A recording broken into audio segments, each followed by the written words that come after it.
down. Harvie Moore. Jimmy Greaves. Jack Charlton, but he can't get there. It's Billy Bremner. Bremner sending Scotland forward again. The minutes ticking away of this game. Lennox, number 11. Jim McCalliog. Oh, McCalliog! Whoa.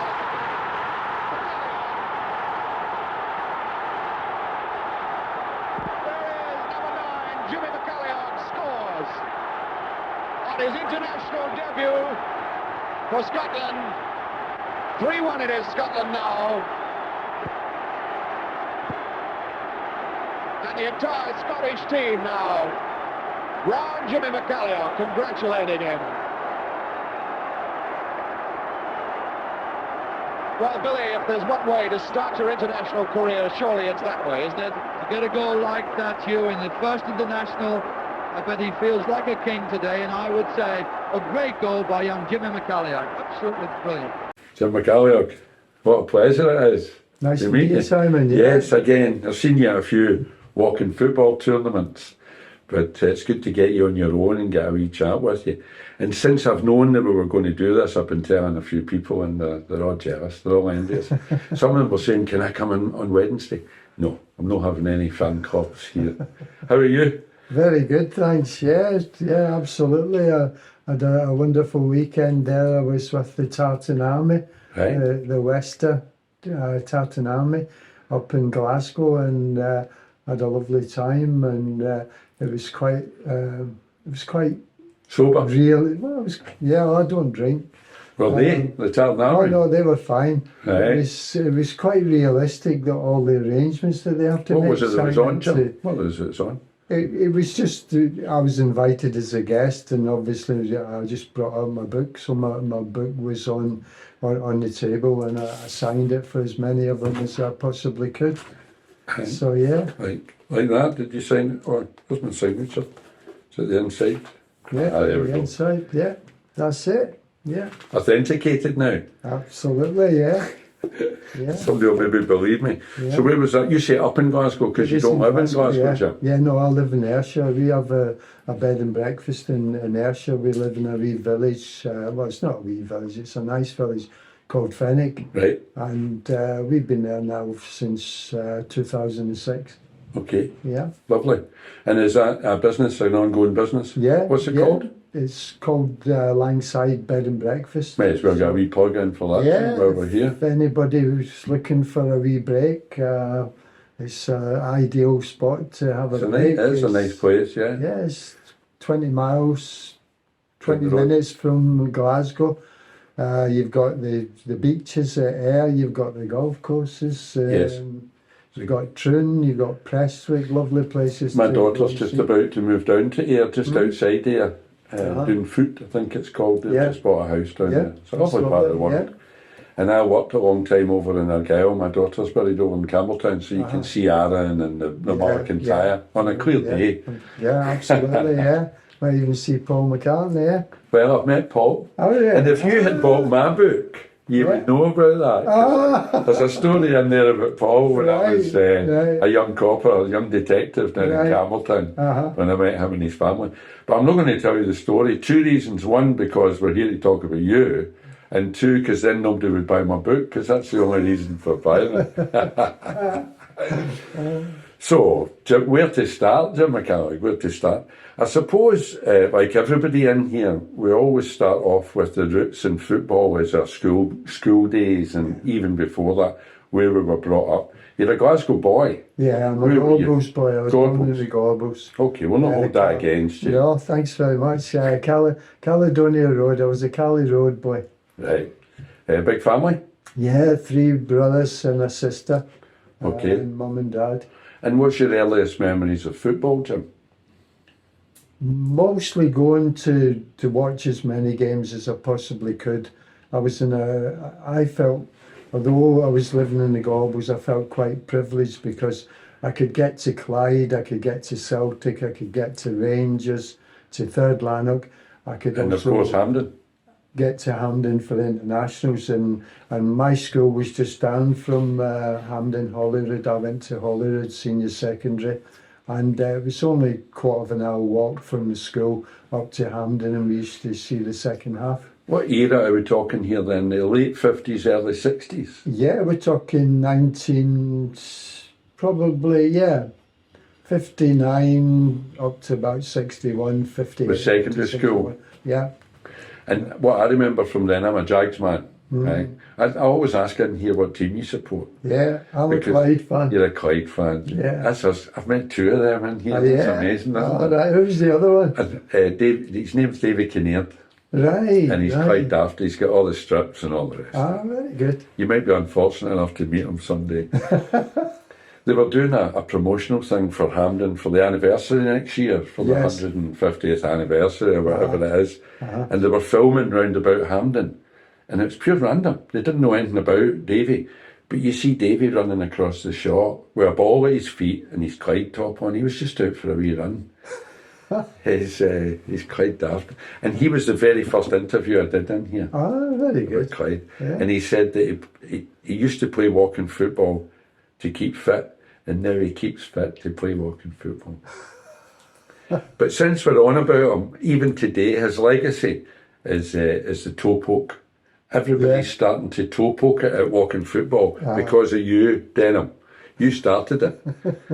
He did it out of necessity. That's a skill. Don't you start. That's all I need is you to back him up. I'm going to come back to Clyde because, I'll keep it as a wee surprise for later on.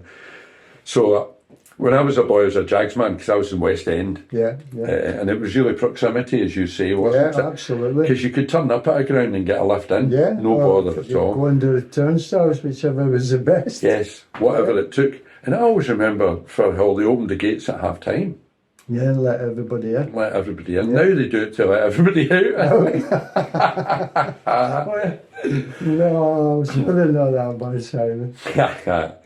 So, he's a lovely guy there, the manager, Ian McCalliog. He is a real gentleman, isn't he? I've met him a couple of knows times. his football. Yes, very much so. I'd love them so to get laid back back, in the Premiership. Yeah, he's just a lovely guy. He's probably too nice for football management. Yeah, but you know, football can be a ruthless game, but you know. And see, when I think back to the successful managers in your day, they were hard men, weren't they? Yeah, but they knew the stuff. I mean, Scottish managers really had they had a really good reputation, and Bill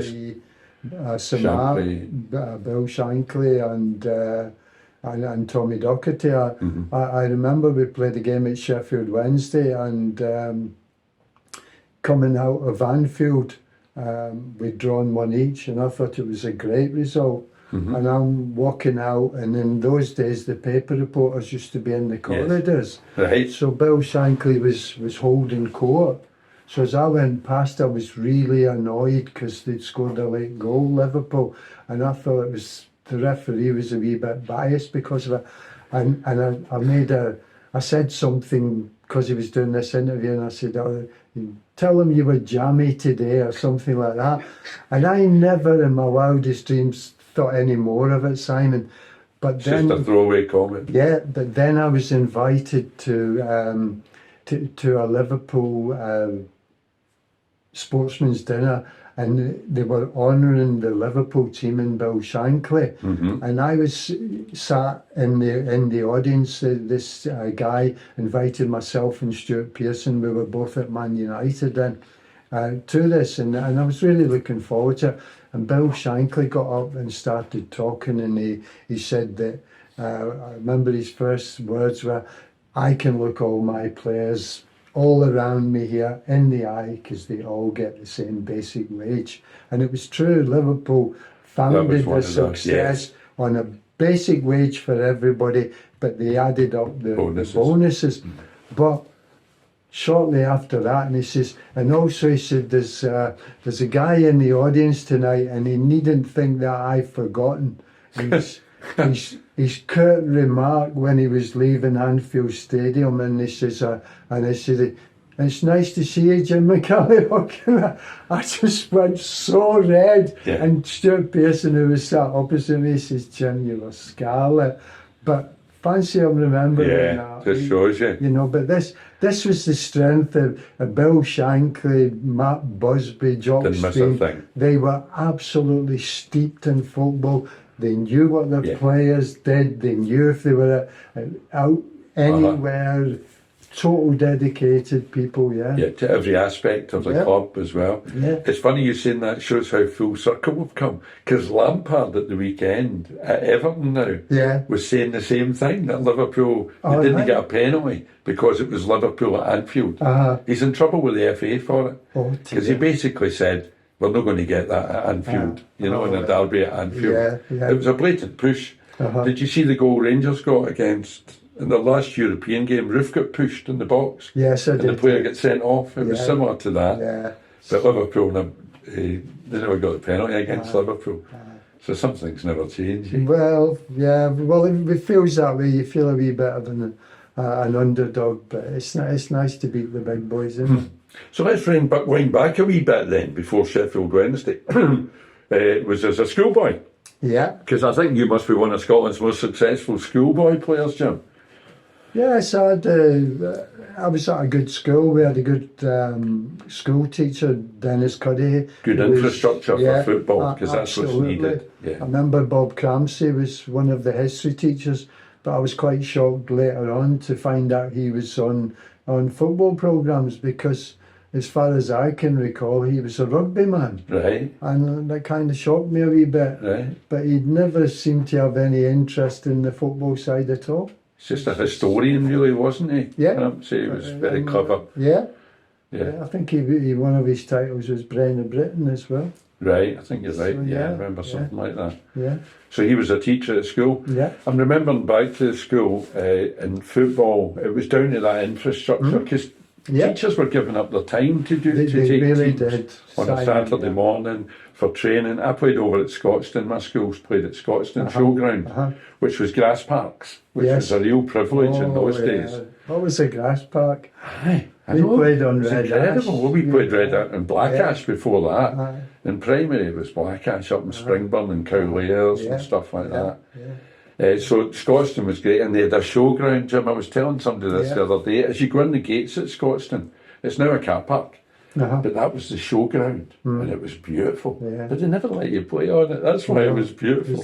Sure. Nobody ever laid a foot on it, never mind a stunt. Yeah, it was like when I was a kid when it all started for me, Simon. I think was we had the trials. I went to my school was St Francis in Your primary school? Cumberland Yep. Street, and we had the trials. And on the Friday before the first game of the season, there was a meeting, and the teacher told us the team, and he made me captain. Right. And because I was made captain, I had to carry home my strip. It was a hat strip. We were maroon and white. Okay. So we had the strip, the pants and the socks. But because I was captain, I got the privilege of taking the ball home. Oh, wow. Well, we got this ball, and it was all dubbined. It was Laced lovely. up. Yeah, Yep. laced up. We finished school. What a me and responsibility. yeah, me and about 3 or 4 of our pals, but we couldn't resist it, honestly, Simon. We Don't had to tell me. stop and have a game With with a a ball. ball. Yeah. And we had about 3 or 4, maybe 6 of us, and one was looking out Aye. so that nobody could see that they're thinking, how have we got this bladder? Because kids it's all couldn't money. afford A lot of bladders. money. Anyway, when I got home, and I got in, my mum, I says, "Oh, I've got the ball, Mum, because I'm captain." She says, What's "What up? have you done? What have you done? They haven't given you this ball like this, surely." Anyway, what she did was she polished it, Brilliant. and it was lovely the So next Mum's up day. for that. But I also recall me sleeping in my hat strip that night. With the ball. But probably the ball was at the side. But I remember wore your getting up the next day, and my mum had to iron my shirt.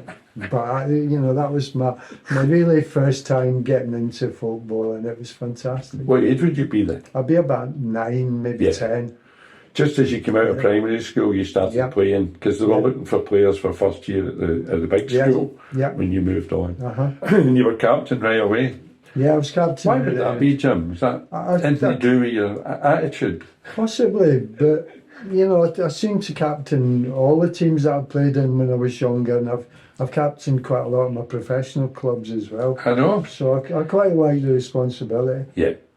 I think you don't do things by short measures either, do you? No. It's 100%. I know that. I'm reading that into the book. It's a serious football. I'm not surprised you were a captain at 9 years of age, because you took that forward with you as well. Definitely. Yeah. And you were you played for the Schoolboys, Scottish Schoolboys. Yeah, that was fantastic. That was amazing. What age groups? That was under 16.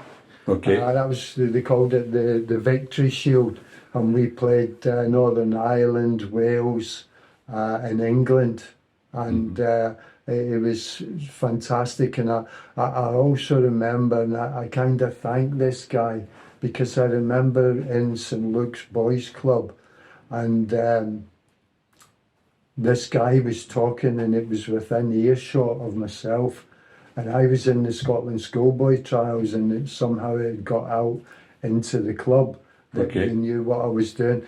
And this guy, I could hear him saying, there's no Gorbals boy has ever played for Scotland Schoolboys. That's not going to happen.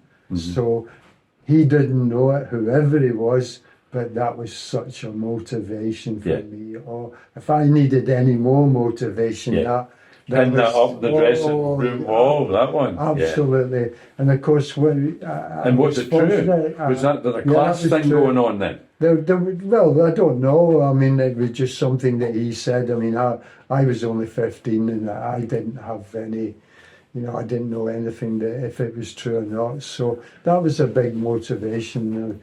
And of course, when you go on the trials, it's really tough, Simon, because they actually have 22 players, and when the game is finished, the selectors or the committee would just go in another room, and about 20 minutes, half an hour later, they would come in and give you the 11, and it was so cruel, and it was so bang, that was it.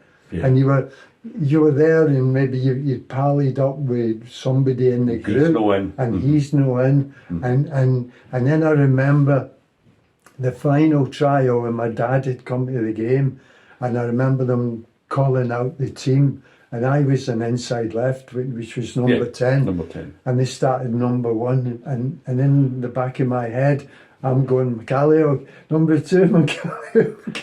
Straight the way through, and then I got to number 10, and I took a deep breath. I went, oh no. And he said, McCalliog. Well, as soon as he said that, I shot out of the room. To your dad? Just run out. And I jumped to my dad, and it was so funny, because he says, I think I'll take it that you've been selected. And I said, yeah, Dad, I'm in the team.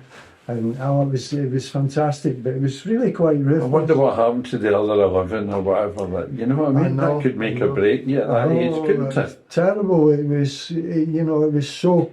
And see, up until then, was the Scotland team the senior Scotland team not picked by committee at that stage? Yeah, the selectors, they called them selectors, and they were mostly, the selectors were involved at football clubs. Right. Before the first, I think the first team manager was Bobby Brown. Right. Which was in He picked me in 1967. That was his debut. That was his first game as well as your first game, wasn't it? The 67 Wembley game. Ronnie Simpson. His debut as well. Ronnie was 36. At that time? Yeah, and I was 20. It was quite a wait. That was his first Scotland cap? Yeah. Was it his last cap?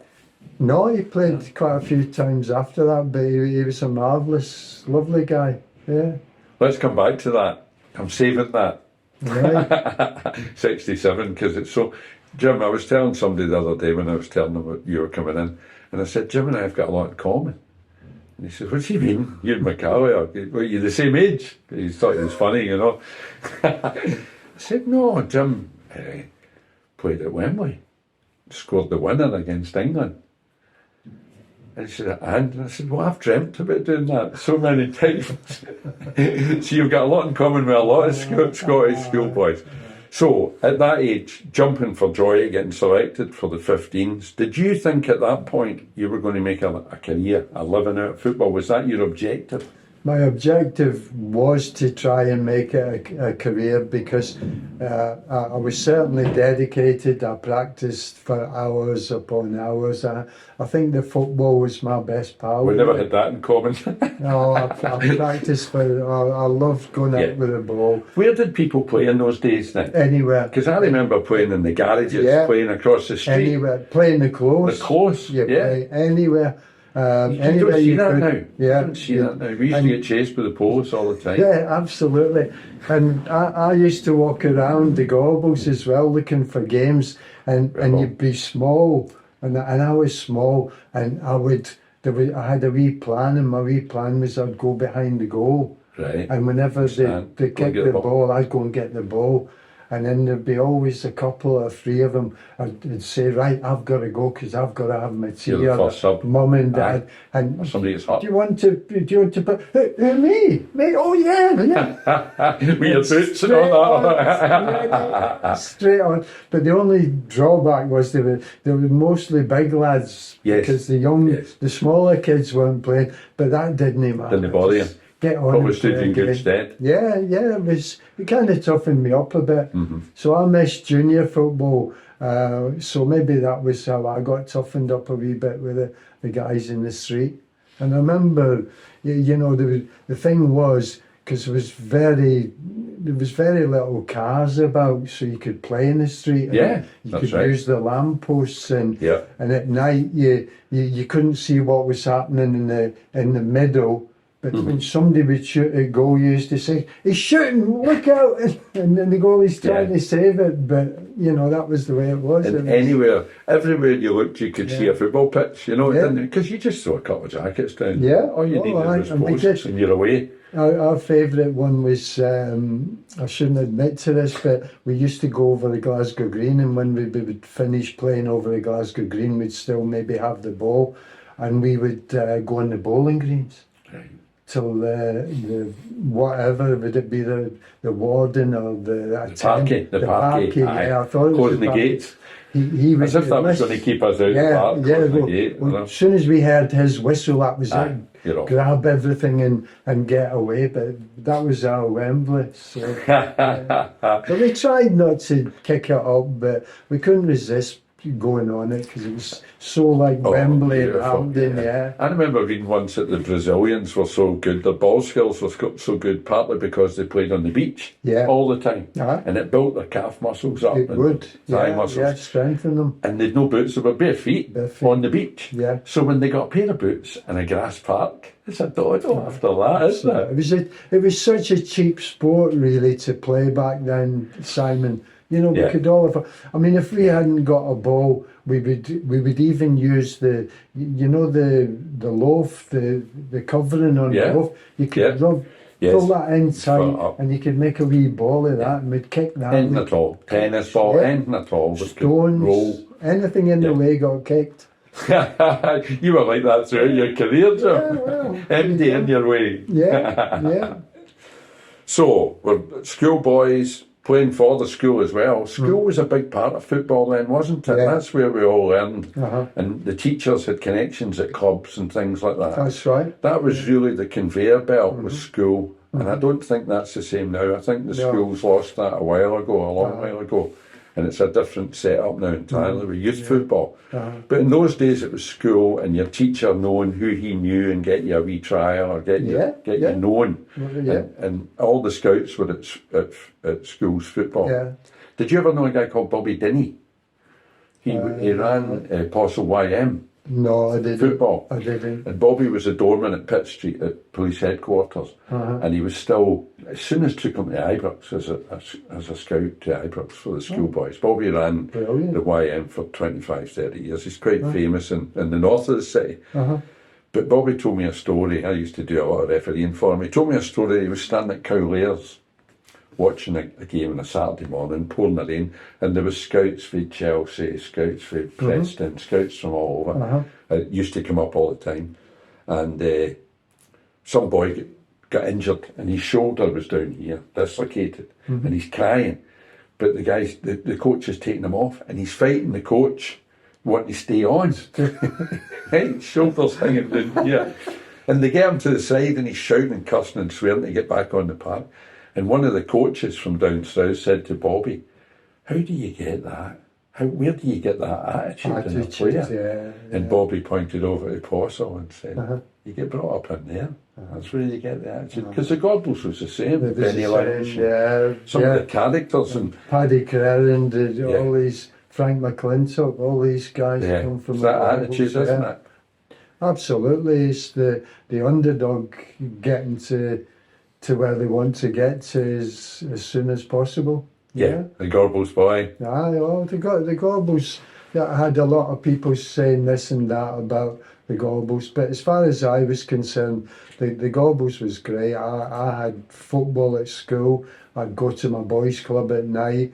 The guys that run the boys' club, they're absolute saints. They really are. What was that called, the boys' club? St Luke's Boys Club, and I went to St Francis Boys Guild. But they would have these clubs, seriously, Simon, they'd have them open 7 nights a week. Right. And, yes. And yes. very seldom did get they you off have the streets. holidays, and that's where we were. We had a boxing ring in there. We had table tennis, and even in the winter when it was dark early, they put up floodlights so we could play at night in St Luke's Boys' School. Because there was no computer games or any of that stuff. No, there wasn't any of that. It was all. I've got a friend, his name's Bobby Preston, and he's about your age, and he grew up in the Gorbals. Yeah. And his saviour was the boxing club. He became the strongest man in the world. He became a real athlete, world class athlete. Yeah. But he talks about the boxing club that his dad took him to, or his mum took him to try and toughen him up. I know. I think it worked. Yeah, because I went in the ring when I was young. I loved going in the ring. In fact, my dad wanted me to be a boxer because my dad, to be honest, he was more interested in boxing. Right. He didn't know anything about football. Right. So, and he used to say to me, he said, you should go into the boxing gym. And I said, no, Dad, I want to be a footballer. And he said, but he says, see, when you get hit, he says, that's when you fight. Right. And he says, that's how a boxer fights. As soon as he gets hit, you get angry. You get controlled anger, and you start to fight. The Gorbals boy comes out. And he would keep saying to me, and we used to go to all the boxing shows, not the boxing shows because I was too young. We used to go over the Glasgow Green, and they used to have the boxing booths. Right. Yeah. I don't know about that. Oh, that's What's a boxing fantastic. booth? What they would do is they would get 5 or 6 boxers, and they'd be in the dressing gown, and they would all line up. Right. And inside was the boxing ring.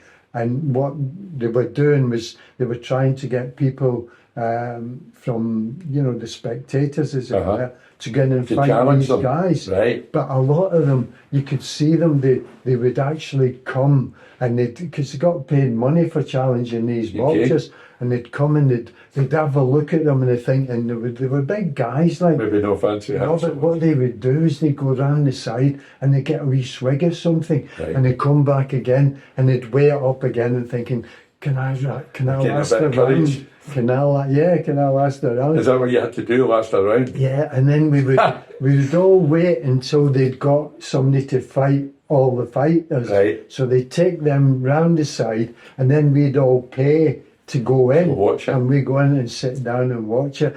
And these guys were just messing about with them, and then all of a sudden they just, wow, that's it. Put you out and to sleep, and that was it. But we used to do it all the time, and we loved it. And did you ever go in? No, I'd only be 13, 14. Right. Probably the latest I would have seen that would be at 15. But we loved the fair. It was the Glasgow Fair. Right. And it was there for 2 weeks. It was brilliant. Brilliant. Because that's how they got the Glasgow 2 weeks. and I don't know, the Edinburgh 2 weeks. Paisley, Was Edinburgh before it? Yes, I think yes. Edinburgh was before Glasgow, and that was when everybody went on holiday. Everybody's on holiday at one Yeah. time. I forgot about that. Or down the water and all that. Yeah. The fairground was there for 2 weeks, and it was terrific. And the music, that was how you heard American music, because that's the other big love in my life, besides Debbie, my wife, is music. I love music. Because you were there at the start of it. Oh, That was the beginning of the rock music, wasn't it? because when I was in London, there's a place called Hammersmith Odeon, and all the top stars were there, and I seen them all. Did you play anything, Jim? Did you ever play anything? No, I didn't. We couldn't afford it, Simon. Yeah. You know, my dad was a motor mechanic, and every penny he got went in the house. Of course, big family. You know, there was no way. My mum even had lodgers. Yeah, to make help. ends meet. Yeah. But they never left us short. They were always for the family. I never seen my dad ever not put his wages on the table on a Friday night when he got his wages. Those principles were of the day, weren't they? Very much west of Scotland, working class. It's a way to live by. Because it was funny, because when I was doing the Scotland trials, I could see all these boots that some of them had, and all of them had these lovely boots. And I wasn't complaining, I must have just mentioned it and said to my mum, oh, they've got lovely boots. Well, I didn't. Got his. It didn't matter, as long as they were like that. And I remember one day, I was going to school, going to get the bus. I always got the 8:10 bus. And my mum says, Jim, you've got to go and see your dad after school. So instead of you getting off here, stay on the bus up to the city centre, because he worked in the city centre. And I thought, what's all that about? Anyway, I went to, and my dad was there, and he was working away, and he finished about, I think it was about 5 o'clock, 5:30, whatever it was. He says, right, he says, come on, son, we're off. And we went to this sports shop. Went in the sports shop, he says. Wasn't it lovely, was it? It could have been. It could have been. And we went in, and my dad said to me, he says, right, he says, what's them boots that everybody has on the Scotland trials? And I says, they're called Adidas. Yeah. And he says, right, he says, if you show me any of them, and sure enough, he bought me Adidas. Adidas. Do you remember what they were? They were £6, and as far as I know, my dad's wages were about £6.50. It's a week's wages. So a pair of boots. I said to my mum when I got home, I says, Mum, you can't afford that. She says, don't you worry, we can afford what we can afford. It's a good investment, Jim, wasn't it? It was, when you think about it in the end. And it was marvellous for him to do that, and it just bonds you so closer to your parents. Very much so. Yeah. Because they've got the whole family to think about as well. I know, and Scrimping and saving, they went on to do that. To afford that. But I didn't ever really ask her where she got the money from, but she probably have borrowed it and paid it up. Maybe he did a round with one of the guys in the Glasgow Green. Yeah. Because I remember at primary school, or just going into secondary school, there was some cracking players. Oh, there was the comprehensive thing. A lot of the good players went away to a different school. Yeah. But I remember there was lads couldn't play on a Saturday morning because they didn't have boots. No, absolutely. Couldn't afford boots. Yeah. And their parents, couldn't he do what your parents had managed to scrape to, or wouldn't he? No. There was other priorities maybe, and that's the way it goes. See, this was the other thing as well, Simon, which was fantastic. Obviously, some people went to school, and if they caused bother in school, probably they wouldn't get picked for the school team. Yes. But whereas when you had the clubs and the guilds, the kids that wouldn't get picked, they could get in there for a game. Yes. And that was the most important thing. And I'll never forget the likes of Tommy Daly, Billy Wallace, Eddie Flanagan, Joe McCabe, guys like this in Glasgow, in the Gaubles at St Luke's and St Francis, that spent all that time every night and weekends and organised teams. Making sure there was something there for the kids. But because otherwise, in the Gaubles, you could just go left. And that was it. Yeah. And that brings me on to a lovely wee story, right? So Willie Henderson was telling me this tale. Oh, no, be true then. Right. And what happened was he got a phone call from Peter Keenan, that used to be the boxer, Yep. and became a boxing promoter. Yeah. And Peter Keenan phoned Willie when he was at Rangers. Willie's about 19 years of age. And he said to Willie, I've got a sportsman's dinner. I'd like you to come in London.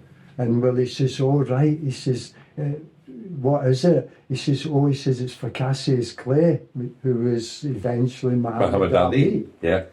So Willie agrees, and Willie went down to the sportsman's dinner, got the flight down, gets in, sat in the sportsman's dinner, had a lovely meal, but beside him was a guy called George Raft.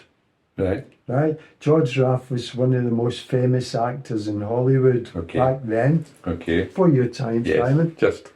And but he always acted the Al Capone or the mafia guy, the gangster with the ordering everybody about. Cigars. Yeah, and we really said it was a great night, and he was talking away with George Raft. And in the end, he says, George Raft... Will I have a cushion you sit on then? Probably. So in the end, George Raft says to Willie, it's 10:30, Willie, we're going uptown, we're going to go to a nightclub or a cabaret club, would you like to come with us? And Willie says, no, he says, George, thanks very much, he says, but I have to get the first plane out of here tomorrow, and I've got to be training for 10:30 in Glasgow. So anyway, George Raft said to him, he says, the thing is, Willie, you're a young guy, but throughout life, what you need to do, he says, is just kind of keep down the middle of the road. Don't go too far right, and don't go too far left. But she's for a winger, right? I know. Yeah, no, he just says, that should keep you all right in your life and should keep you out of trouble. So Wee Willie says, thanks, George. He says, that's great. Anyway, Wee Willie went back to Scotland, and in the Daily Record on the Saturday morning, it's in the front page, and it says, George Raft has been deported because of his links to the mafia. So Wee Willie says, what can I say? So that's typical Willie, isn't it? The right place at the wrong time. I thought you were going to tell a different story, Jim. Oh. With Willie Henderson and Cassius Clay and Muhammad Ali. Where Muhammad must have been the same night out, and Muhammad Ali says to him, what is it you do for a living, Willie? And Willie says, I play in the wing, I'm a football player. He says, God, that must be some sport to get a nose like that. Yeah, I've heard that one, yeah. Whether it's true or not, I don't care, because I know Willie and what a character. Well, he's fantastic. What he's done for charity is amazing. Incredible, yeah, he's such a character. He was one of my heroes playing football as He's still one of mine. Yeah, I was he is. doing a security thing at Ibrox a few seasons ago before lockdown. Mr. King was there coming along the corridor, and I was standing at one of the pictures of Willie. Oh, you know the corridor at the pictures. Yeah. And these two Canadians or Americans or whatever were looking at and they were debating about who this was in the picture. And they were saying, is it Tommy McLean? Is it this? And it was Willie. And I said to him, just to put you right, that's Willie Henderson. And I told them a wee bit about Willie. And all I heard behind me was, you talking about me, big man? And there he is at my shoulder. Wee bugger can sneak off on you. I'll tell you a serious thing about Willie Henderson. He told me a story a long, long time ago. He won't even remember it. That he signed for a Japanese club. I think it was the J League. The J League, is that Hong Kong? Or whatever. The J League. And he told me that they came over and pitched him to go over at the end of his career, towards the end of his career. And he said yes, he would go and shook hands. And then a few days or whatever later, somebody else came to see him and offered him a big contract down south somewhere. And Willie said, well, I'd love to. A lot of money as well, but I can't because I've told them I'll go. And he went to the J League. And reading your book, you had a similar experience or similar attitude with, was it Docherty wanted to take you to Chelsea? But you had already told Reevy that you Yes, would I go was to going Leeds to Leeds, United. yeah, You yeah. were 16 years of age, Aye. and that principle was there. Oh, yeah, yeah. That's very much an old Scottish thing, isn't it? That Yeah. your word is your bond. Oh yeah, my dad and my mum were like that throughout their life. If you say you're going to do something, I mean, how at the different time, would the world be now if people lived with that simple principle, Jim? Eh? well, There'd be no politicians for starters. they wouldn't. No, we'd regulate ourselves. Yeah. Yeah, definitely. Did you ever regret doing that? No, No. not at all. Any regrets at all? Not really, In football? Simon. No, not really, because I just think you're in the moment when you're in a football career. There's a lot of things to look at. There's things that happen to you that you wouldn't believe. A lot of doors is open because you're a footballer. There's more temptation. Of course. And money. You've got money. You got. I mean, from being in the Gorbals, having no money at all, I had to have a look at money. But the good thing for me, Simon, was there was quite a lot of clubs actually came to my door. But as they were coming, they were giving me an idea of what my worth was. Yes. So I was happy about that. So because you're learning every time. You're only 16 though. Yeah, but the more they're telling me, the more I know. And when another manager comes in and he offers whatever he's offering, but the thing that really was top of it was that I wanted to go somewhere where I thought I could enjoy my football. Because I was football daft. Was there no Scottish clubs in there? Yeah, there was Celtic was in, there was Queen's Park, there was, I think there was Hearts at one bit. So was there no temptation as a 16-year-old to stay at home? Well, the thing was, Simon, because of all these, I think my mum counted it, and in the end, there was 22 clubs actually came to my door. You were no bad then. Yeah, well, but the thing was, if I've got 22 different opinions, I know where the land lies. Yes. But the thing was with us, where we were, it just it just fitted like a everything glove. fitted in. Because your family went with you. Yeah. Your mum and dad went down south. I got. And Leeds is a beautiful city, isn't it? Yeah, Leeds gave me a big signing on fee, which helped my mum and dad. I got wages, and we got a clubhouse, and that come out of my wages. They got my dad a job. The whole family moved down to England. So, you know, it was... And Docherty came to you the day after you had said to Leeds that you were going to go to Leeds United. Yes. You hadn't signed anything at that point? No, it was we'd played the game, the Scotland and England schoolboy match on a Saturday afternoon. And after the match, just get my boots over my shoulder and just Adidas boots. I want sponsorship for Adidas, by the way. There are other boots available. I just walked back home. I got in. I always remember I had a cup of tea and probably a jam piece, which gave you a wee bit of sugar, sweetness in, and get the energy back up. I actually went down the stairs. My mum says, "What are you doing?" I said, "I'm going downstairs with a ball." She says, "You've just played a game." And I said, "No," I said, I'm going down, Mum. I just want to kick the ball about. And I just went down in the yard, as it were, in between the buildings, where she could see me. She could shout down to see me. And I was only there about 5-10 minutes. And she lifted the window up. "Jim, there's somebody to see you."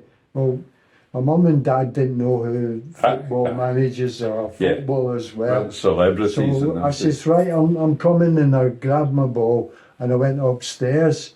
Well, when I got upstairs, I could see in the light, it was Tommy Docherty.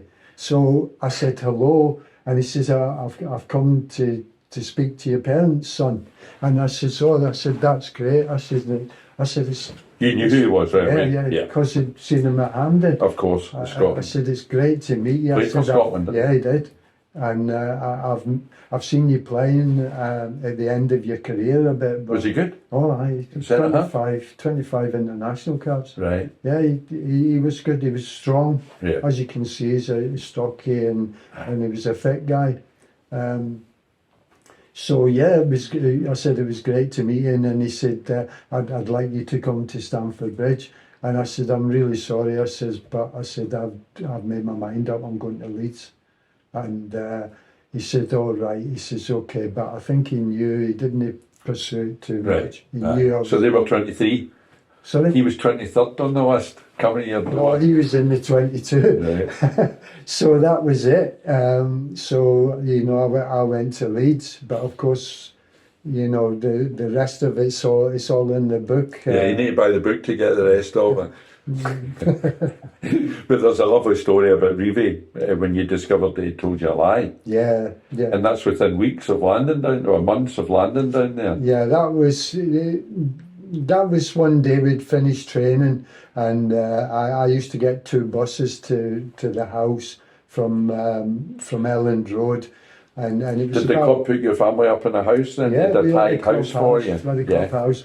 And they pretended you had a job with a printer so they could pay you because you were an amateur at that point. Because the actual employment laws of Scotland and England didn't allow somebody from Scotland to go as an apprentice professional. Right. So that was the way Revy got around it. Yeah. And he took me and Peter Lorimer to a printing firm.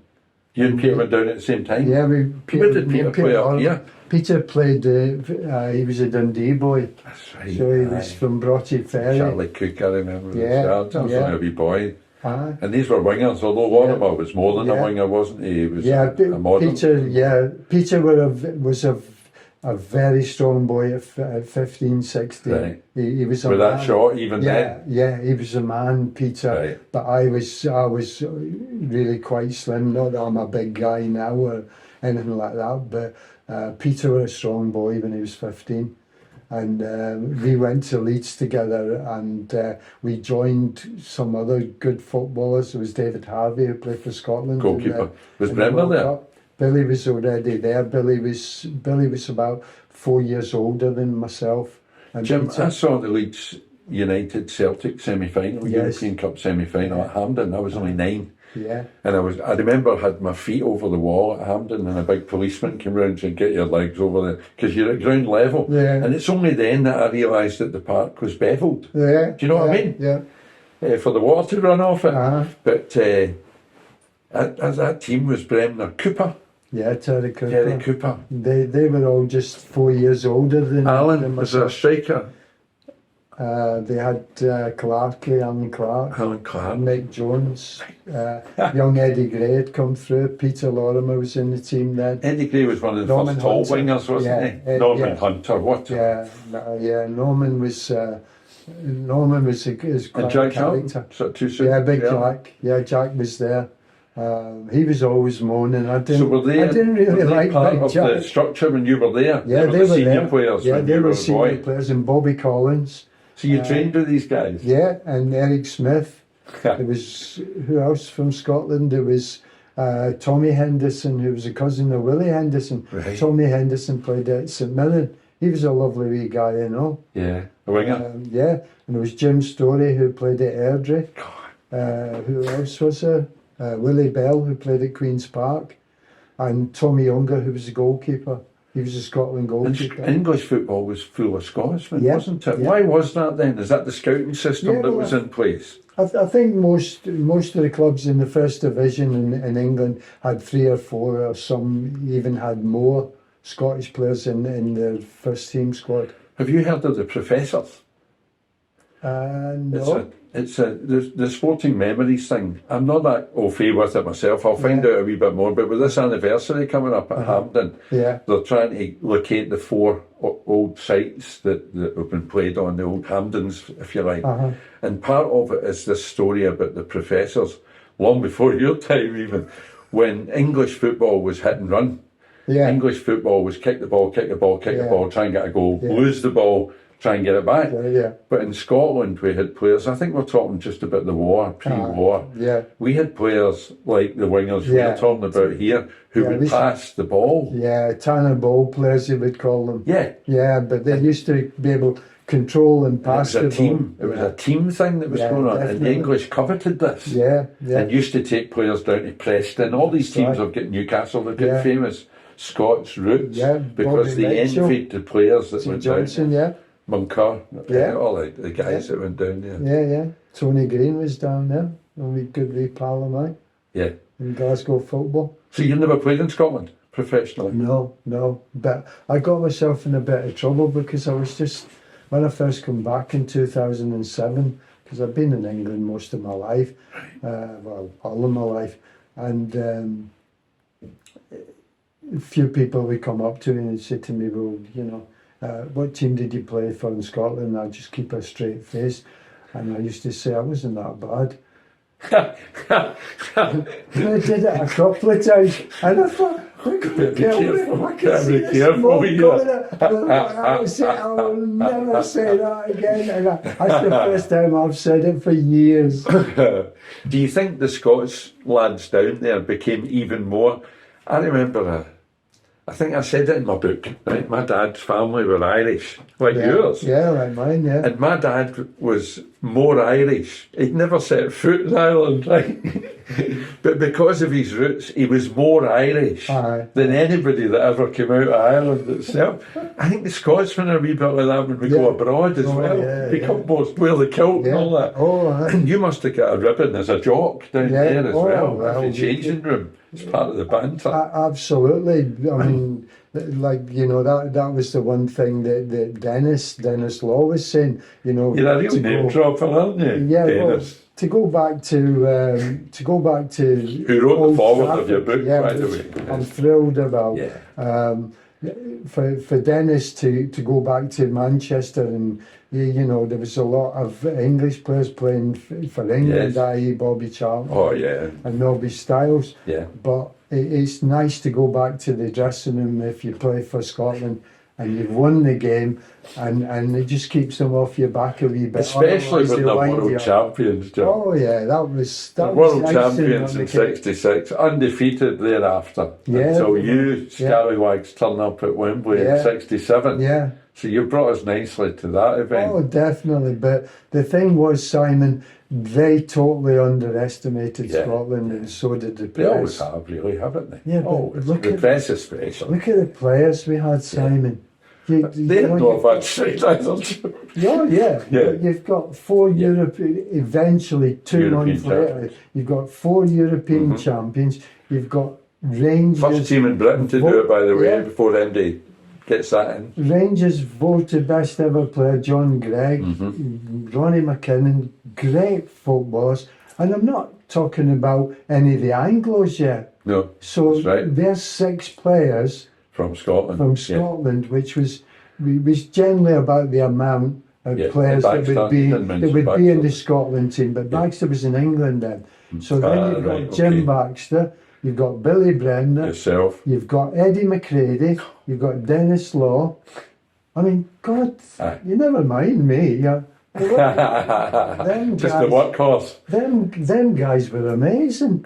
But you did score the winner, Jim. Yeah, it happened at the time. I mean, when it actually happened, I was following wee Billy, because Billy went down the left-hand side. He went in the corner, didn't he? Yeah. I thought he was going to keep the ball in the corner. Absolutely, Simon. When you were doing the last minute in a game, if you're 1-up, you know, that was a Leeds kill the game. Yeah. Leeds would go in there, kill the game off, and run and the a draw would down. be, and 2 each would have been happy. I seen me Bobby going towards and Bobby Lennox, and I thought, I'll just go on the sneak here, just see what happens. And Billy put it to Bobby, and by that time I come on the scene, and he puts it square to me. Well, I'd already weighed up what was going on, because I seen Willie Wallace over there. I didn't have to look, I could just see him out on. So I got control of the ball, played it to Willie, went for the return, and there's Bobby Moore and Gordon Banks. at my feet and the balls in the back of the net. Bobby wearing golden banks at my It doesn't get feet. any better. No, it doesn't, does it? You know. And the wee bit you missed out of there was the Lennox and Bremner. What you injected was pace into it. Yeah. Because you came on screen and you were bang, because you saw what was going on. And once somebody injects pace, it catches everybody back-footed, doesn't it? And the 1-2 was perfect. Yeah, I was... Do you still remember kicking that in the net? I remember it. Oh, Did you aim? Yeah. Or just hit it? Usually you're told to hit the far post because there's a bigger area. Yeah. But I was confident enough to hit it in the near post. Yeah. So... And in fairness with Banks, far post gives him more time. He might have got a hand to it or something, but front post gives him no chance. He's done. He'd done tremendous. He'd saved 3 from Denis. Yeah. Dennis was unlucky not to have a hat trick. Yeah. It was quite amazing. We played them off the park. Oh, so we were should have been. We were worthy world champions. It should have been a lot more. Did you feel like world champions? Oh, we felt great because when we was there a wee celebration after? Oh, it was a big celebration. My God,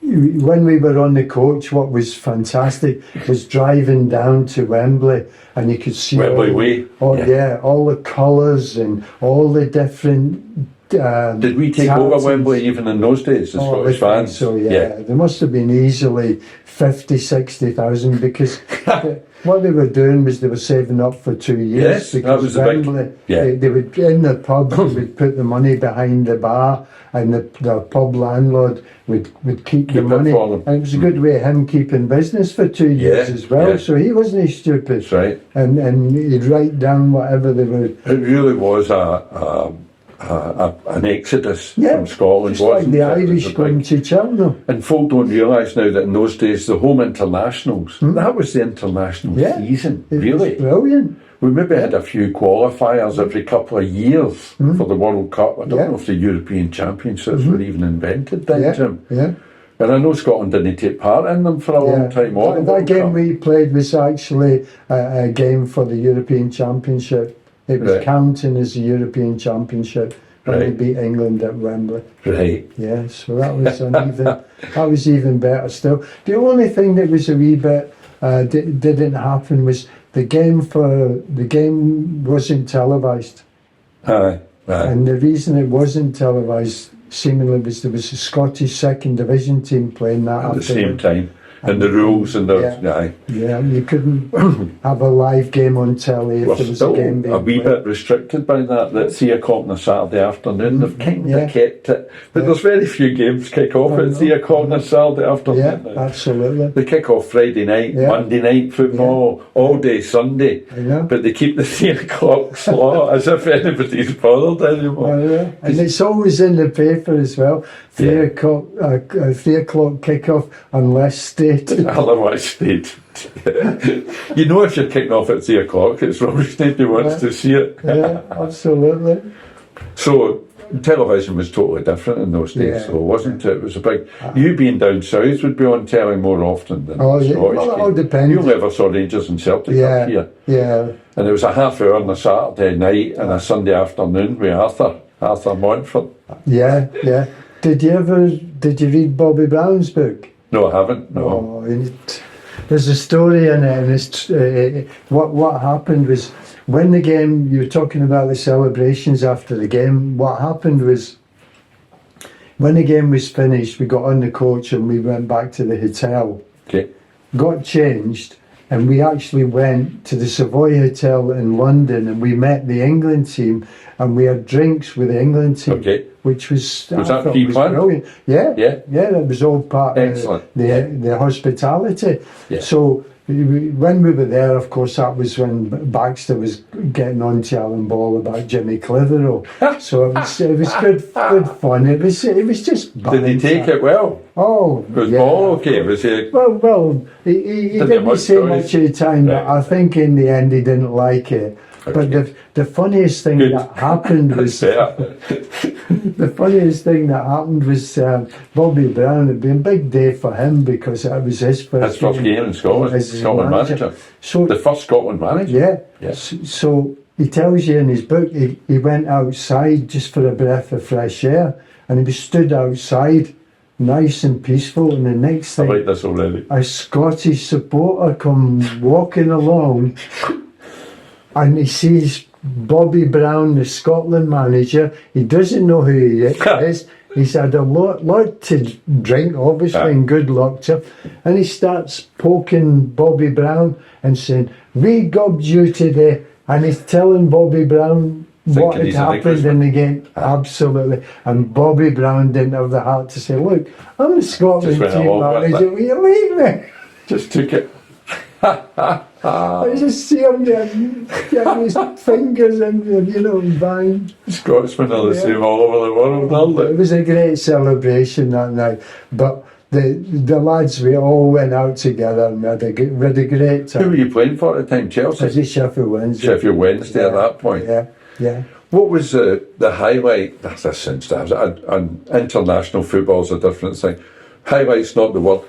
What was your fondest memories of the team you played? Because you played for 4 or 5 English big clubs, first division clubs. Who was your favourite club? Oh, I enjoyed them all. Yeah? Honestly, hand on heart. Right, there wasn't a favourite. Because Chelsea, you're a legend at Wolves. Yeah, you won the Cup at Southampton, won the FA Cup. Yeah. You won the League Cup as well, didn't you? Won the League Cup at Wolves, and I won the League Cup at Chelsea. Right. But sadly, and the FA Cup at Southampton. Yeah.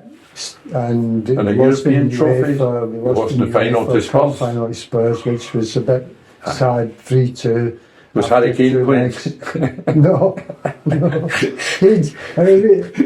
had Martin Chivers. They had Martin Chivers, who was the England centre forward then, and he was actually a bogeyman to Wolves because he had the Indian sign on us, and he always funny how scored. You get that, isn't it? Yeah, he always players. scored against Wolves. Do you remember Gozin as well? What a player that was. Gilly was a good player. Aye.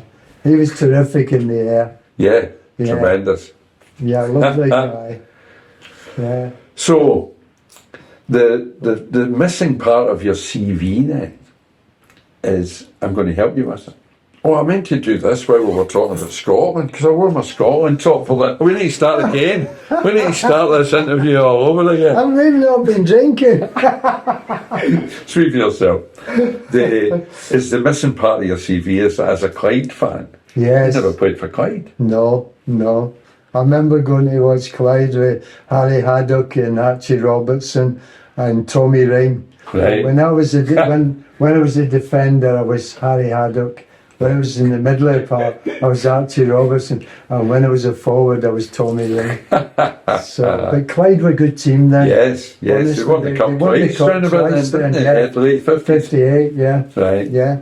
That's because of Davy Denham, I know that. And one of the nicest things that happened to me, because I was a Clyde fan, was Harry Haddock actually came to one of our games when I was at Holyrood. Right. And he put a report in, I think it was the Express, and he put in a report about Holyrood. And we had a good team. And I got quite a substantial mention, and that was something that also fired me up a bit more as well. Yeah, so the wee bits added up, isn't it, Jim? Little bits of motivation. And people saying a Gorbals boy or nothing. And all these wee bits add up to we get to. Yeah. What I'm going to do is, and I know that you're a man of your word, so I don't need to tape because you're a man of your word, but we have a session at Torry Glen on a Tuesday morning from 10 till 11, and it's the Clyde session. It's Clyde Football Club that are the sponsors of it. It's their session. Clyde Community Trust. Is that what we said? And we're putting it, sorry? Is that what we said? Sydney? Sid? It's a lad, Elliot, that comes. Right, there's a few of the coaches come as well from Soon Broadway, although that's all changing now. Apparently 70% of the Clyde support base are still based here in the south side of Glasgow. And that'll always be the case, I suppose, because of the history. But we're putting together a Clyde team. No, nobody this season, but certainly in the next few months, certainly in the next 6 months, there'll be a Clyde team participating in walking football. And you could be the captain of the over-70s Clyde Football Club. Okay. Is that a yes? Yeah, I'll do it. Signed up, brilliant. Signed up. But I need to see your hand, because now I know. Yeah. Even if... So how long have I got to get walking fit?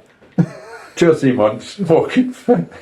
You told me you had a wee Achilles problem last time I saw you. Is that, yeah. You still do a bit of training, Jim? No, not really. No. You just naturally.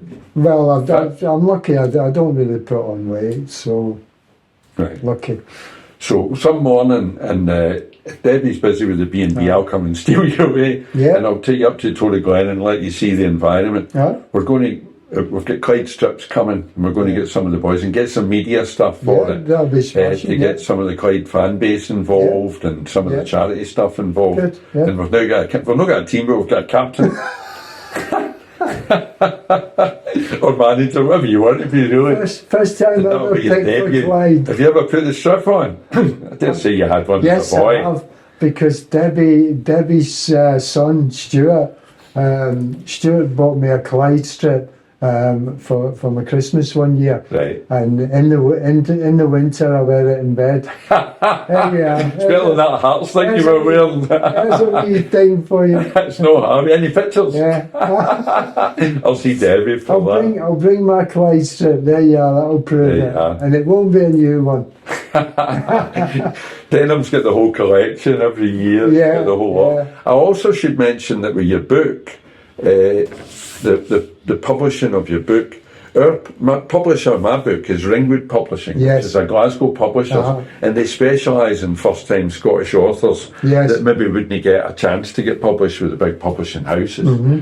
You really need to self-publish now if you're going to, or else it's just a lottery. But I see with your book, and Sandy Jimison is the boss of Ringwood. There's an interview I've done with him, and he's another Clyde fan. That's the only two I've ever met. There's about- There's three of you. God, we could get a crowd at this rate. I get a team. He's always threatening to come and play as well. Well, he's got to come now. There's no excuse I think he now. might now that you're here. Let me just talk briefly about your book, Jim. Yes. How did it come about? And Obviously, COVID, we had to close down our B&B. Of course, yeah. So it gave me quite a bit of time on my hands. The thing was, before, I'd had a lot of people talk to me about it before, but I just, for whatever reason, I didn't. Never got around to it. But with the COVID, and I had a lot of time on my hands, I started writing, and I Right. was doing probably sometimes maybe 2 or 3 hours a day, Right. maybe even a bit more if I'd got, That was the same as got me. you going. Yep. And that's what happened. I had help from Alec Gordon and Gerda. They helped me. Right. Who are Ringwood, friends of Ringwood as well. Yes, Yep. absolutely. And of course, the main thing. How do you know Alec and Gerda? Just, I think through football, really. We bumped in because Alex he was an editor, sports editor at Sunday Mail. Of course. And has been in the papers, quite working in the papers all his life. So yeah, and the thing was, when I decided I was going to do it, then I got on the phone and I rang Denis Law. Right. And I said to Denis, is there any chance you could do me a big favour? And he always calls me kiddo. Right. And he says, what's that, kiddo? And I said, would you do the foreword for my book? And he said, yes, no problem. And I just burst out into tears. Yeah. Because he was your childhood hero, wasn't he? Yeah, definitely. And you played with him? Yeah, and it was great. So Denis, he did the foreword. And We've got loads in common, Jim. Beating England 3-2 at Wembley and scoring the winner. I dreamt about that. playing with Denis Law. Yeah. Every Scottish boy's dreamt about that, because I was a left winger. Yeah. The best left winger of all time in my book, George Best. You played with him as well. Yeah. Pele, who I remember as a wee boy. Remember the save with Banks and all that, That's watching right, Pele yes, and being yeah. mesmerised, because that Brazil team were playing a different game that we all knew. Yeah. And you played with Pele as well over in America. Against Pele, yeah. And I dreamt about that. So look, we've got so much in common. I've dreamt your life. Yeah, Pele was a bonus. I never thought I'd go to America and play against Pele. Is that where you finished up? No, I come back and carried on in England. Okay. So I still, when I come back, I went to Lincoln with Willie Player Morgan manager? as a player coach. Player coach. Yeah, and I enjoyed my time at that. And Yeah, but America was a wee bit different. Whereabouts were you? New York? I was in Chicago. There was Right. myself and Willie Morgan, who's Right. probably my best friend in football. Me and Willie was in Chicago. Another winger. together. Yeah, another winger. All the Willies. We're all wingers, weren't they? Aye. Willie's a great player. Yeah. Yeah. Willie's a good player as well. You're going to put some Clyde team together, aren't you? If you Yeah. get all these guys in. Yeah, We well. Henderson. You never know. Willie will kill you if he comes, because Willie's used to walking miles and miles Yes, and aye. up the hills. He never stops. Does it He for never charity. stops, that's right. He's brilliant. Yeah, Yeah. some character. Yeah. So America, a year there, 2 years there? No, I was only there for a season. Right. Yeah. And there was some of the Hungarians there as well, There wasn't there? was a lot of Puskas? different nationalities. No, Puskas wasn't there. No. No. Some of the people you've got in that 40 years. Puskas was one of my heroes as well. Yeah. Yeah. And how did the walking football? I know you don't play, but you're always there supporting the walking football and handing out the prizes and I stuff. did play for a while, but like I said, I hurt my Achilles a wee while ago. Where did you play, Jim? I played at Hampden, Right. but it was for a lot of young guys, and it's kind of difficult with young Yeah. guys. Yeah. Because, you know, They're fast. and when you're walking, you can't really get away from them. That's right. The only way you could get away from them is being a bit cunning. Yes. But how do you Pick do them. that when you're doing Yeah. walking football? I can't imagine who that was with then. Was that a show game or something? Was that some kind of No, it exhibition? was with with the SFA. Way back in the early days? No, it was probably about 4 years ago, 5 Right. years ago. Because we've got Walking Football Scotland now, which is the governing body, Yeah, which runs alongside with the SFA, almost affiliated. Even the refereeing now we're starting to get a handle on. Yeah. And we've got different age groups.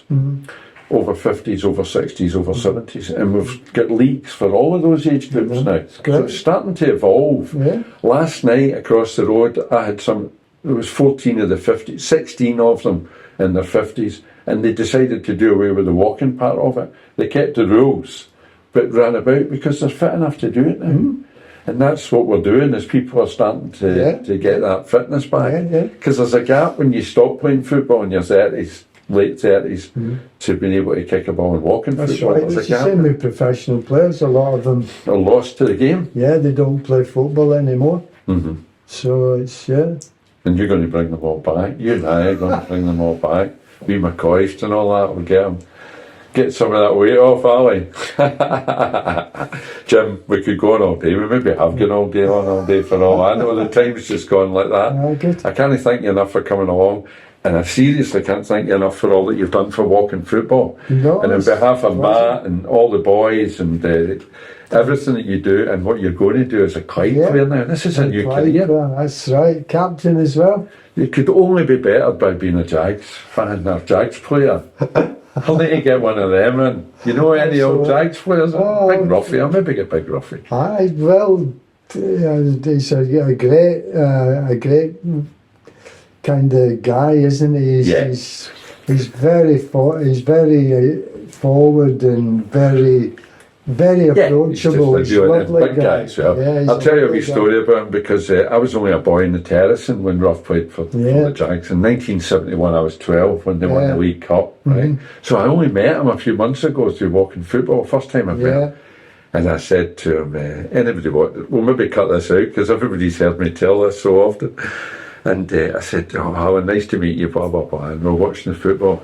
And I said, see, in 1971 at half time, when we were 4-0 up, I was on the terracing with my mates.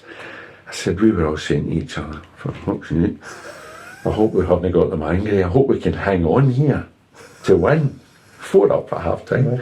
And Ruffy says, aye, good Simon. He says, see, in the changing room, we were saying exactly the same. Hope we can hang on. So it was basically the Lions that were playing, you know, it was the team after that. That gumped Thistle about 6-0 the week after that. It's just a one-off, isn't it? And that's what makes football what it is. It's so unpredictable. Jim, thanks very much. It's been brilliant. Pleasure, Simon. Thank you. I'll see you soon in your Clyde trip. Match, I asked him what it felt like to score the goal that really put his old teammates out of the cup. It was terrible. If you hadn't been the man to sink them finally, would it? Oh no, I wouldn't say it that way, but you know, it was terrible doing it. The manager just said go out and play to the best of your ability, and let's try and play in their half as much as we possibly can. And I think